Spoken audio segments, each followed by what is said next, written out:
الحمد لله نحمده ونستعينه ونستغفره ونؤمن به ونتوكل عليه ونعوذ بالله من شرور أنفسنا ومن سيئات أعمالنا من يهده الله فلا مضل له ومن يضلله فلا هادي له ونشهد أن لا إله إلا الله وحده لا شريك له ونشهد أن سيدنا وسندنا ومولانا محمدا عبده ورسوله صلى الله تعالى عليه وعلى آله وأصحابه أجمعين أما بعد فأعوذ بالله من الشيطان الرجيم بسم الله الرحمن الرحيم للذكر مثل حظ الأنثيين وقال النبي صلى الله عليه وسلم الظلم ظلمات يوم القيامة أو كما قال النبي صلى الله عليه وسلم صدق الله وصدق رسوله النبي الكريم ونحن على ذلك لمن الشاهدين والشاكرين والحمد لله رب العالمين۔ میراث کی تقسیم کے حوالے سے 2 جمعے قبل کچھ گفتگو کی تھی کہ ہمارے ہاں میراث کی تقسیم میں کیا کیا کوتاہی کی جاتی ہے۔ تو ایک تو اس میں یہ بیان کیا تھا، اس بات کی وضاحت کی تھی کہ شریعت کی نظر میں میراث کی تقسیم کتنی اہمیت رکھتی ہے۔ دوسرے نمبر پر یہ بات اس میں عرض کی تھی کہ ہمارے معاشرے میں 2 طرح کے طبقات کو میراث سے محروم رکھا جاتا ہے، ایک یتیم اور دوسرا عورت۔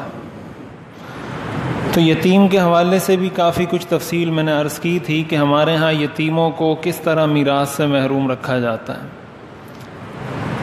آج اسی کا کچھ ایک طرح سے تکمیل عرض کرنی ہے کہ ہمارے ہاں عورتوں کو بھی میراث سے محروم کیا جاتا ہے، اور اسی طرح میراث سے متعلق چند اور اہم احکام۔ تو ایک بات تو یہ سمجھنی چاہیے کہ جب کسی کا انتقال ہو جاتا ہے تو 4 طرح کی چیزیں اس کے مال میں سے کی جاتی ہیں، 4 طرح کے کام کیے جاتے ہیں۔ سب سے پہلا کام اس کی تجہیز و تکفین ہے کہ اگر کسی کا انتقال ہوا ہے تو اس کے مال میں سے اس کے کفن کا انتظام کیا جائے، اس کی قبر کا بندوبست کیا جائے، جو اس کا تدفین کا خرچہ ہے، تکفین کا خرچہ ہے، سب سے پہلے اس کے مال میں سے یہ خرچہ نکالا جاتا ہے۔ اور تجہیز و تکفین کے اندر بھی یہ بات سامنے رکھنی چاہیے کہ اسلام کی جو ہمیں تعلیمات ہیں اس کے مطابق ہم تجہیز و تکفین کے سارے معاملات کو پورا کریں۔ ہمارے ہاں بہت ساری چیزیں، بہت سارے کام جو شرعی ہیں، شریعت کے بہت سارے کام ہمارے ہاں غیر شرعی طریقوں سے ہونے جا رہے ہیں۔ آہستہ آہستہ ہم چیزوں کو تبدیل کرتے جا رہے ہیں۔ نکاح ہے مثلاً، تو نکاح ایک شرعی امر ہے، ایک حکم ہے، ایک سنت ہے، لیکن اس کو ہم نے بہت ساری خرافات کا، بہت سارے گناہوں کا مجموعہ بنا دیا ہے۔ تو میت کی تجہیز و تکفین کے اندر بھی یہ بات سامنے رکھنی چاہیے۔ ابھی تک تو بڑی حد تک اس معاملے میں ہم شریعت پر عمل کر رہے ہیں، لیکن جس طرح ہم مغرب کے پیچھے دوڑ رہے ہیں تو لگتا ہے ایسا ہے کہ کچھ سالوں بعد یہ معاملہ بھی کچھ تبدیل ہو جائے گا۔ ہمارے ہاں جس طرح لوگ شادی کے لیے قرض لیتے ہیں نا، تو مغرب کے اندر اور عیسائی لوگ تجہیز و تکفین کے لیے بھی قرض لیتے ہیں۔ آپ اگر ان کی رسومات کا مطالعہ کریں کہ ان کے ہاں کسی کا انتقال ہوتا ہے تو پھر اس کی کیا رسومات ادا کی جاتی ہیں، تو جس طرح ہم شادی کے اخراجات پورے کرنے کے لیے قرض لیتے ہیں، وہ اس کی تجہیز و تکفین کے لیے بھی قرض لیتے ہیں، اور وہ قرض لے کر ساری رسومات ادا کرتے ہیں۔ تو ہم جس طرح پیچھے چل پڑے ہیں، جس طرح دوڑ رہے ہیں انگریزوں کے پیچھے، تو شاید ہم بھی کچھ عرصہ بعد پھر تجہیز و تکفین میں بھی کچھ ایسی چیزیں شروع کر دیں کہ پھر ہمیں بھی اس کے لیے بھی قرض لینا پڑے گا۔ تو ایک تو یہ چیز سامنے رکھنی چاہیے کہ اس کے اندر جو سنت طریقہ ہے، جو سادگی کا طریقہ ہے، اس کو اختیار کیا جائے اور تجہیز و تکفین کی جائے۔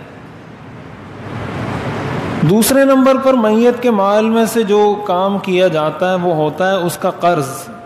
اس نے جس کسی سے کوئی قرض لیا ہو یا کسی سے کوئی چیز لی ہو، اس کی پیمنٹ نہیں کی ہو یا آدھی پیمنٹ کر دی ہو، آدھی پیمنٹ رہتی ہو، کسی کا جو بھی حق اس کے ذمے میں واجب الادا تھا اس کی زندگی میں، تو دوسرے نمبر پر وارثوں پر، اس کی اولاد پر، جو بھی اس کی وارث ہے، جو لوگ موجود ہیں اس کے ورثہ میں، ان کی یہ ذمہ داری بنتی ہے کہ اس قرض کو ادا کریں۔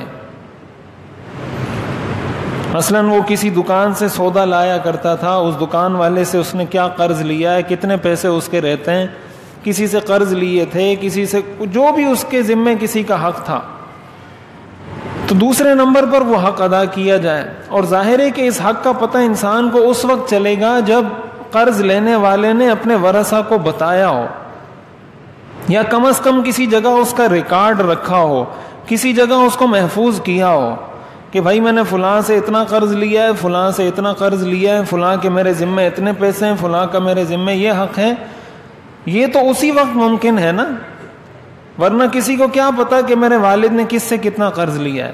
بعد میں پھر ایسے مسائل پیدا ہوتے ہیں کہ جس سے قرض نہیں لیا تو بسا اوقات ایسا ہوتا ہے کہ وہ کھڑا ہو جاتا ہے کہ اس نے مجھ سے پیسے لیے تھے، اور کبھی ایسا ہوتا ہے کہ جس سے لیے ہوتے ہیں اس کو محروم کر دیا جاتا ہے، کہ جس سے لیے ہوتے ہیں وہ کہتا ہے کہ مجھ سے لیے ہیں، تو ہم کہتے ہیں نہیں تمہارے پاس ثبوت نہیں ہے۔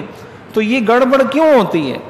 یہ گڑبڑ اس لیے ہوتی ہے کہ ہم نے اس کا کوئی ریکارڈ نہیں بنایا، کچھ لکھا نہیں، کسی کو بتایا نہیں، تو نتیجہ یہی ہوتا ہے کہ بعد میں ورثہ پھر لڑ رہے ہوتے ہیں۔ تو دوسرے نمبر پر اس کا قرض ادا کیا جائے گا، اور یہ اولاد کی ذمہ داری ہے۔ بہت سارے لوگ ایسے ہوتے ہیں وہ کہتے ہیں ہم کیوں قرضہ ادا کریں۔ ایسی اولاد بھی بڑی وافر مقدار میں ہمارے معاشرے میں موجود ہے کہ وہ کہتے ہیں بس اس نے قرض لیا تھا، ہم نے تھوڑی قرض لیا تھا، وہ جانے، اس کا کام جانے۔ تو یہ چیز اصل میں ڈیپینڈ کرتی ہے اس بات پر کہ آپ نے اپنی اولاد کو کیا تربیت دی ہے، آپ نے اپنی اولاد کو کیا سکھایا ہے، ان کو کچھ دین کے بارے میں بتایا ہے، کچھ آخرت کے بارے میں بتایا ہے، یا بس دنیا ہی دنیا سکھائی ہے ان کو۔ اگر اتنا ان کو دنیا دار بنا دیا ہے تو پھر وہ ورثہ وہ حق ادا نہیں کریں گے، اور نتیجے میں قبر میں اس میت کو عذاب ہو رہا ہوگا۔ کیوں؟ اس لیے کہ یہ تو اس کی ذمہ داری تھی کہ وہ ادا کرتا، لیکن اس نے نہیں کی اور وہ اولاد کی تربیت بھی نہیں کی، تو اب اسی کو عذاب ہوگا اس کا۔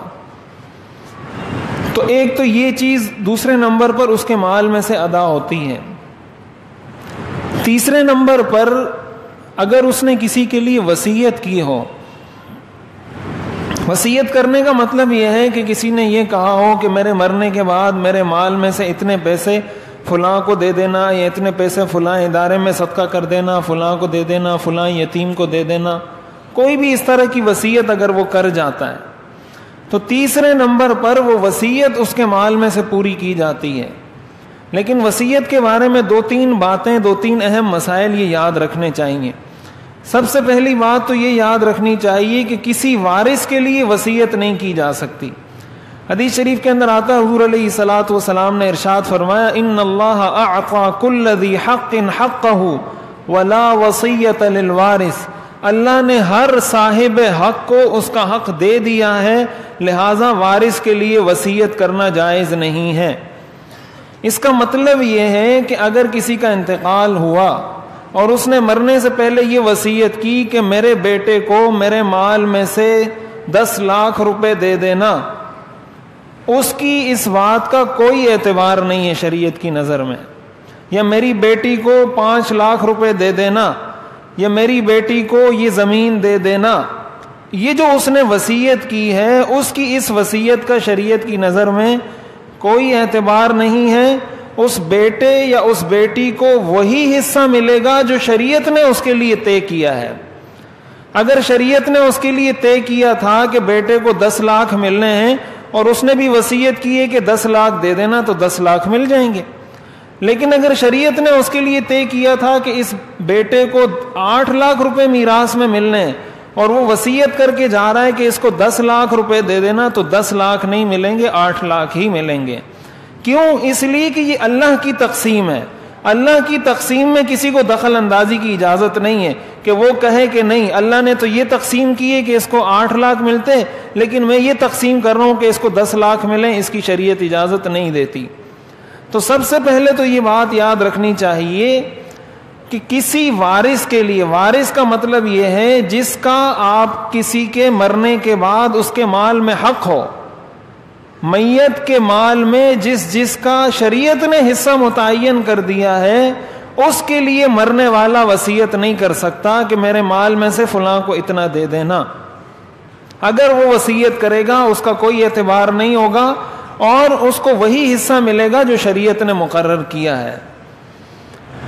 دوسری بات وصیت سے متعلق یہ یاد رکھنی چاہیے کہ بسا اوقات ایسا ہوتا ہے کہ والدین دیکھتے ہیں کہ اگر کوئی بیٹا مثلا نافرمانی کرتا ہے یا والدین کی بات نہیں مانتا تو ہمارے ہاں بچے کو عاق کر دیا جاتا ہے۔ اخباروں میں بھی اشتہارات لوگ چھاپتے رہتے ہیں عاق نامے کے عنوان سے کہ میں نے اپنے فلاں بیٹے کو عاق کر دیا ہے، فلاں بیٹے کا میرے میراث میں کوئی حق نہیں ہے۔ یہ بات اچھے طریقے سے یاد رکھنی چاہیے کہ شریعت کی نظر میں اس عاق نامے کی کوئی حیثیت نہیں ہے۔ کسی کو شریعت نے یہ اختیار نہیں دیا کہ اللہ نے جس کے لیے جو حق مقرر کیا ہے وہ یہ کہہ دے کہ میرے مرنے کے بعد میری میراث میں اس کو یہ حق نہیں ملے گا، اس کی اس بات کا کوئی اعتبار نہیں۔ چاہے وہ اخبار میں اشتہار دے دے، چاہے وہ ٹی وی پہ اشتہار دے دے، چاہے وہ لوگوں میں مسجدوں میں اعلان کرتا پھرے کہ میرا یہ بیٹا میری طرف سے عاق ہے، جب اس کا انتقال ہوگا شریعت نے اس بیٹے کا جو حصہ مقرر کیا ہے وہ اس کو ملے گا۔ تو اس عاق نامے کی شریعت میں کوئی حیثیت نہیں ہے، ذرہ برابر اس کی حیثیت نہیں ہے۔ اگر کسی نے عاق کیا تو یہ ایسا ہی گویا کچھ ہوا ہی نہیں، شریعت اس کو اس کا وہ حق دے گی۔ کیوں؟ اس لیے کہ یہ اللہ نے دیا ہے اس کو، یہ اللہ نے اس کو دیا ہے اور آپ کو اللہ نے اس بات کا اختیار دیا ہی نہیں ہے کہ آپ اس سے اس کا یہ حق لے لیں۔ تو ایک دوسری بات وصیت کے بارے میں یہ یاد رکھنی چاہیے کہ اگر کوئی یہ وصیت کر کے جاتا ہے کہ میرے فلاں وارث کو میرے مال میں سے کچھ نہیں ملے گا، اس کی اس بات کا کوئی اعتبار نہیں ہے۔ تیسری بات وصیت کے حوالے سے یہ یاد رکھنی چاہیے کہ اگر کوئی کسی دوسرے کے لیے وصیت کرتا ہے، کسی ایسے شخص کے لیے جو وارث نہیں ہے اس کا، مثلا کسی یتیم کے لیے کر دیتا ہے، کسی رفاہی ادارے کے لیے کر دیتا ہے، کسی مدرسے کے لیے کر دیتا ہے، کسی مسجد کے لیے کر دیتا ہے، تو اپنے مال کے 1/3 سے زیادہ وصیت نہیں کر سکتا۔ 1/3 کا مطلب 1/3، یعنی اگر اس نے مرتے وقت 3 لاکھ روپے چھوڑے ہیں تو شریعت اس کو اس بات کی اجازت دیتی ہے کہ آپ 1 لاکھ روپے تک وصیت کر سکتے ہیں بس۔ اگر 1 لاکھ سے وہ تجاوز کرے گا کہ میرے مال میں سے میرے مرنے کے بعد 1.5 لاکھ روپے مسجد میں دے دینا، تو 1 لاکھ روپے تو ورثہ پر لازم ہے کہ مسجد میں دیں، 50,000 جو اس نے اضافی کہے ہیں اس کی اس بات کا کوئی اعتبار نہیں ہے۔ تو وصیت نافذ ہوتی ہے 1/3 مال کے اندر، 1/3 مال کے اندر، 1/3 مال کے اندر اس کی بات کا اعتبار ہوگا۔ اگر اس سے زیادہ کی وصیت کی ہے اس وصیت کا اعتبار نہیں ہوگا۔ جو 1/3 تک جو پہنچتا ہے وہ تقسیم کر دیا جائے، جو اس نے وصیت کی ہے اس کے مطابق دے دیا جائے، باقی مال یہ ورثہ کا ہوگا۔ تو دوسرے نمبر پر جیسے میں نے عرض کیا کہ اس کا قرض ادا کیا جاتا ہے، تو اور تیسرے نمبر پر اس کی وصیت نافذ کی جاتی ہے کہ اس نے اگر کسی کے لیے وصیت کی ہے ان شرائط کے ساتھ، ایک تو 1/3 سے زیادہ نہ ہو ورنہ 1/3 سے زائد کا اعتبار نہیں ہوگا۔ نمبر 2، اپنے کسی وارث کے لیے وصیت نہ کی ہو، جس کو شریعت نے حصہ دار بنایا ہے اس کے لیے وصیت نہ کی ہو، تو جس کے لیے اس نے وصیت کی ہے اس کو وہ دے دیا جائے۔ اور چوتھے نمبر پر میراث تقسیم ہوتی ہے. میراث تقسیم ہونے کا مطلب یہ ہے کہ بیٹے کا کیا حق ہے وہ اس کو دے دیا جائے, بیوی کا کیا حق ہے وہ اس کو دے دیا جائے, بیٹی کا کیا حق ہے وہ اس کو دے دیا جائے. جو قرآن کریم نے بہت وضاحت کے ساتھ ہر ایک کا حق بیان کر دیا ہے. یہ بیٹی کا حق ہے, یہ بیٹے کا حق ہے, یہ بیوہ کا حق ہے, سب کچھ قرآن نے بیان کر دیا ہے. تو یہ 4 سٹیپس ہیں, 4 مراحل ہیں جس میں کسی کی میراث تقسیم ہوتی ہے. تو ایک تو اس چیز کو سامنے رکھنا چاہیے. اور اسی کے ساتھ ساتھ جب میراث کی تقسیم کی باری آتی ہے, اس کا مرحلہ آتا ہے, تو جیسے میں نے عرض کیا کہ ہمارے معاشرے میں بیٹیوں کو حق نہیں دیا جاتا, بہنوں کو حق نہیں دیا جاتا, اور لوگ یہ کہتے ہیں کہ ہم نے جہیز میں دے دیا تھا لہٰذا اس کو میراث دینے کی ضرورت نہیں ہے. شریعت نے آپ کو پابند نہیں کیا تھا کہ آپ اپنی بیٹی کو جہیز دیں. شریعت نے تو آپ کو نہیں کہا کہ آپ جہیز دیں اس کو. شریعت نے تو یہ کہا ہے کہ بیٹی کو میراث میں حق دینا ہے, اس کا حصہ اس کو میراث میں دینا ہے. جہیز آپ دیں یا نہ دیں, میراث میں حق آپ نے دینا ہے. تو بھائی بعد میں یہ کہتے ہیں کہ ہم نے اپنی بہن کو اتنا جہیز دیا تھا, یہ سامان کر کے دیا تھا, وہ سامان کر کے دیا تھا, اس کی شادی کروائی تھی. تو بھائی شادی اس کی کروائی تھی, تم نے اپنی شادی بھی تو کروائی تھی. اس کی شادی تمہیں یاد ہے, اپنی شادی تمہیں بھول گئی. اس کے جہیز پہ تو اتنا خرچہ نہیں ہوا تھا جتنا خرچہ تمہاری شادی پہ ہوا تھا. تو وہ بھی تو اسی باپ کے مال میں سے کیا تھا جس باپ کے مال میں سے اس کو جہیز دیا تھا. تو وہ جہیز تمہیں یاد ہے, اس وجہ سے کہتے ہو کہ بہن کو حق نہیں ملے گا, اور اپنی شادی کا خرچہ بھول گئے, سارا ہڑپ کر کے بیٹھ گئے. تو یہ بالکل ظلم ہے, گناہ کبیرہ ہے, حرام مال دبانا ہے. حدیث شریف کے اندر آتا ہے, حضور علیہ الصلوۃ والسلام نے ارشاد فرمایا, من اقتطع حق امرئ مسلم بیمینہ فقد اوجب اللہ لہ النار. جس نے اپنی طاقت سے کسی مسلمان کا حق دبایا, اللہ نے اس کے لیے جہنم واجب کر دی. ایسے شخص کے لیے اللہ نے جہنم واجب کر دی ہے. اور پھر جب وہ مسلمان آپ کی بہن ہو تو اس کا حق دبانا کتنا بڑا گناہ ہوگا. حالانکہ بہنوں کے ساتھ, رشتہ داروں کے ساتھ تو شریعت یہ حکم دیتی ہے کہ احسان کرو, ان کے حق سے زیادہ ان کو دو. تو جب ان کا حق دبا دیا جائے یہ کتنا بڑا گناہ ہوگا. تو ایک تو یہ بات یاد رکھنی چاہیے کہ یہ جو بہانہ بنایا جاتا ہے کہ ہم نے بہن کو جہیز میں حق دیا تھا یا جہیز ہم نے دے دیا تھا, تو اس کی کوئی حیثیت نہیں ہے.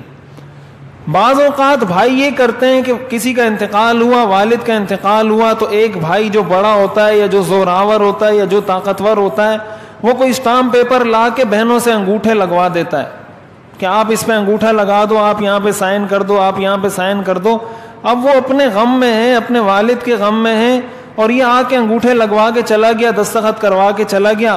بعد میں اس میں یہ فل کر دیتا ہے, یہ لکھ دیتا ہے کہ میں نے اپنا حق بھائی کو معاف کر دیا ہے, اور یہ قانونی جواز پیش کرتا ہے کہ میری بہن نے میرا حق اپنا حق مجھے معاف کر دیا. یاد رکھیں اس کی کوئی شرعی حیثیت نہیں ہے, اس کو پتہ نہیں ہے.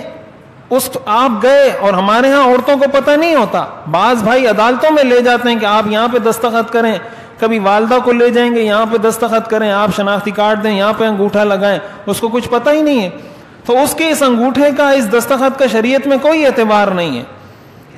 بھائی پر لازم ہے کہ اپنی بہن کو اس کا حصہ دے. ہمارے ہاں تو یہ مصیبت ہے کہ بھائی یہ کہتے ہیں کہ یا میراث میں حق لے لو یا پھر ہمارے ساتھ رشتہ برقرار رکھو. اگر حق لینا ہے پھر بھائی بندی کا رشتہ ختم.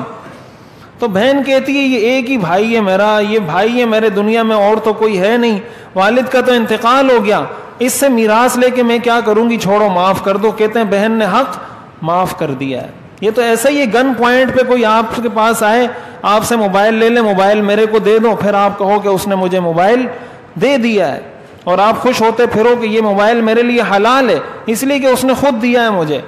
تو گن پوائنٹ پہ جو آپ نے اس سے موبائل لیا آپ کے لیے کیسے حلال ہو جائے گا؟ بہن کے لیے یہی بات گن پوائنٹ ہے. بہن کو جب آپ نے یہ کہہ دیا کہ ہمارا تمہارا رشتہ ختم ہو جائے گا, اس نے معاف کر دیا, اور آپ خوش ہوتے پھر رہے ہیں کہ اس نے مجھے معاف کر دیا, اس کی شریعت میں کوئی حیثیت نہیں ہے. اسی لیے علماء نے لکھا ہے کہ اس کے معاف کرنے سے معاف نہیں ہوتا, اگرچہ اپنی رضامندی سے معاف کرے.